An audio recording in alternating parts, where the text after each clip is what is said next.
नमस्कार, स्वागत है आपका हमारे चैनल पर। आम आदमी पार्टी की नई आबकारी नीति को लेकर दिल्ली के उपराज्यपाल वीके सक्सेना ने मनीष सिसोदिया के करीबियों पर लिया है बड़ा एक्शन। आपको बता दें कि दिल्ली के उपराज्यपाल वीके सक्सेना ने आबकारी विभाग के 12 अधिकारियों के ऊपर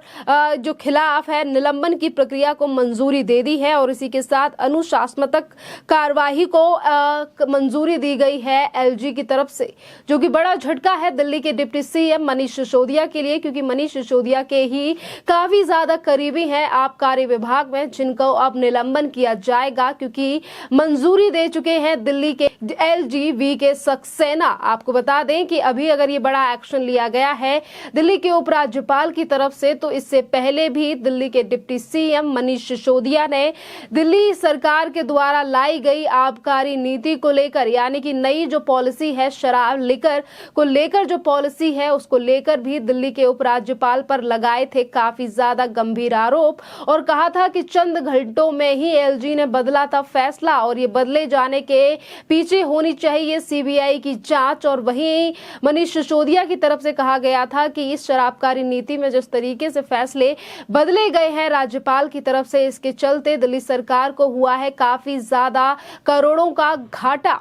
अब बात करते हैं एलजी के इस फैसले की। जिस तरीके से आज एलजी ने मंजूरी दे दी है निलंबन प्रक्रिया को लेकर आबकारी विभाग के 22 अधिकारियों को लेकर, आपको बता दें कि आज अगर बड़ा फैसला लिया गया है, मंजूरी दी गई है दिल्ली के उपराज्यपाल वीके सक्सेना की तरफ से, तो इससे पहले भी आम आदमी पार्टी यानी कि दिल्ली सरकार के द्वारा लाई गई लीकर पॉलिसी को लेकर दिल्ली के उपराज्यपाल वीके सक्सेना ने जताए थे अंदेशे और कहा था कि इस पूरे मामले की होनी चाहिए सीबीआई जांच। और सीबीआई जांच के साथ साथ आपको बता दें कि ये भी कहा गया था कि आखिरकार किस किस को बांटा गया है शराब बेचने का लाइसेंस और किसे किसे लाइसेंस दिया गया है, इस पूरे मामले की सीबीआई जांच होनी चाहिए, जिसके चलते दिल्ली पुलिस की एक टीम ने भेजा था तमाम लोगों ये जो आबकारी नीति है इस विभाग को नोटिस कि कहां गए हैं ये लाइसेंस, उस पूरे बात की जानकारी दी जाए हमें। यानी कि एक तरफ जिस तरीके से एजेंसियां इस पूरे मामले को लेकर तहकीकात कर रही हैं, तो वहीं ये दूसरी तरफ बड़ा झटका कहा जा सकता है मनीष सिसोदिया के लिए, जो आज एक बड़ी मंजूरी दी गई है वीके सक्सेना जो कि दिल्ली के उपराज्यपाल हैं। वो लगातार दिल्ली सरकार के द्वारा इस लाई गई पॉलिसी का विरोध तो नहीं कर रहे हैं, पर इन्होंने इस पूरे मामले को लेकर अंदेशे जताए हैं और सीबीआई के जांच के निर्देश भी दिए हुए काफी ज्यादा समय हो चुका है। तो वहीं दूसरी तरफ अपने आप को बचाने के लिए आज मनीष सिसोदिया ने इस पूरे मामले को लेकर प्रेस कॉन्फ्रेंस की और उन्होंने ठीकरा फोड़ने की कोशिश की इस पूरी प्रेस कॉन्फ्रेंस में दिल्ली के उपराज्यपाल वीके सक्सेना के ऊपर। आपको बता दें कि दिल्ली के डिप्टी सीएम मनीष सिसोदिया ने आज एक प्रेस वार्ता में एक बड़ा दावा किया। उन्होंने कहा कि दिल्ली में आबकारी नीति पर प्रेस वार्ता के दौरान डिप्टी सीएम ने जानकारी दी। उन्होंने कहा कि नई आबकारी नीति दुकान बढ़ने के लिए नहीं बल्कि पूरी दिल्ली में बराबरी पर दुकान बांटने के लिए प्रस्ताव था। उन्होंने कहा कि एलजी यानी दिल्ली के उपराज्यपाल की मंजूरी से नई नीति नहीं बनाई गई थी। डिप्टी सीएम ने कहा कि सरकार ने एलजी के सुझाव माने थे। मई 2021 में लागू हुई नई आबकारी नीति से पुरानी दुकानदारों को लाभ हुआ। उन्होंने कहा कि दुकानों को खोलने की फाइलें एलजी के पास गई तो एकाएक स्टैंड बदल दिया गया। दुकानों की बात पर एलजी ने फैसला दिया। उन्होंने दावा किया कि एलजी ने 2 बार फाइल पढ़ी और नीतियों को मंजूरी दी। इतना ही नहीं बल्कि दिल्ली के उपराज्यपाल को लेकर मनीष सिसोदिया ने यह भी कहा कि एलजी ने बिना सरकार और कैबिनेट के चर्चा के बिना ये फैसले बदल दिए। उन्होंने कहा कि फैसला एकाएक कैसे बदल गया, इसको लेकर केंद्रीय एजेंसी यानी सीबीआई को जांच करने का प्रस्ताव दिया है। उन्होंने कहा कि अगर एलजी ऑफिस ने फैसला नहीं बदला होता तो सरकार को हजारों करोड़ रुपए का नुकसान नहीं होता। डिप्टी सीएम मनीष सिसोदिया ने यह भी आरोप लगाया और उन्होंने कहा कि स्टैंड बदलने के अनऑथराइज्ड एरिया में दुकानें नहीं खुली और कुछ ही जगहों पर शराब की दुकानें खुली जिसमें कुछ ही लोगों को लाभ पहुंचा। ऐसे में इसकी जांच होनी चाहिए। जिस तरीके से मनीष सिसोदिया अपने आप को बचाने की कोशिश कर रहे जो ठीकरा है वो फोड़ दिया दिल्ली के उपराज्यपाल के ऊपर, वीके सक्सेना के ऊपर, और कहा कि अगर उपराज्यपाल इस तरीके से फैसला नहीं बदलते तो आम आदमी पार्टी सरकार को हजारों करोड़ रुपए का नुकसान नहीं होता। और इसी के साथ उन्होंने इन चीजों का भी ऐलान किया है। उन्होंने ये भी कहा है कि नई आबकारी जो नीति है वो दुकानें बढ़ाने के लिए नहीं बल्कि सामान्य करने के लिए लाई गई थी नई पॉलिसी। और आपको बता दें कि आज जो मनीष सिसोदिया जो कि दिल्ली के डिप्टी सीएम है, आज उनका ये कहना है कि दिल्ली में अगर ये पॉलिसी लाई जाती तो इससे कहीं ना कहीं गवर्नमेंट को नुकसान हुआ है, दुकानें बढ़ाए जाने की बात नहीं है। तो आपको बता दें कि आज जो करोड़ों के नुकसानों की बात कर रहे हैं, इससे पहले दिल्ली के मुख्यमंत्री से लेकर यही दिल्ली के डिप्टी सीएम मनीष सिसोदिया कई बार इन चीजों का कर चुके हैं ऐलान कि इस पॉलिसी को लाने से दिल्ली सरकार को हुआ है करोड़ों का फायदा। पर आज किस तरीके से अपने बयानों में हेर फेर की गई है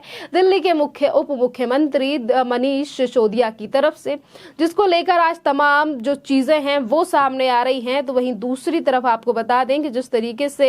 दिल्ली के डिप्टी सीएम ने कहा कि अब इस पूरे मामले की जांच होनी चाहिए, सीबीआई इस पूरे मामले में आनी चाहिए, तो इसी को लेकर दिल्ली की यानी कि भारतीय जनता पार्टी के प्रवक्ता और आईटी सेल के प्रमुख अमित मालविया ने भी इसको लेकर उठाया था सवाल। और अमित मालविया ने भी इस पूरे मामले को लेकर कहा था कि जिस तरीके से अब जो अपने आप को बचाने के लिए पूरी कॉन्फ्रेंस में मनीष सिसोदिया ने ये पूरा डारमडोल की है और किस तरीके से वो नई पॉलिसी को लेकर तमाम बातें कह रहे हैं, तो मनीष सिसोदिया को कुछ फैक्ट्स देखने चाहिए। और इसी के साथ उन्होंने कहा एक लंबी फहरिस्त जो है वो डाली गई है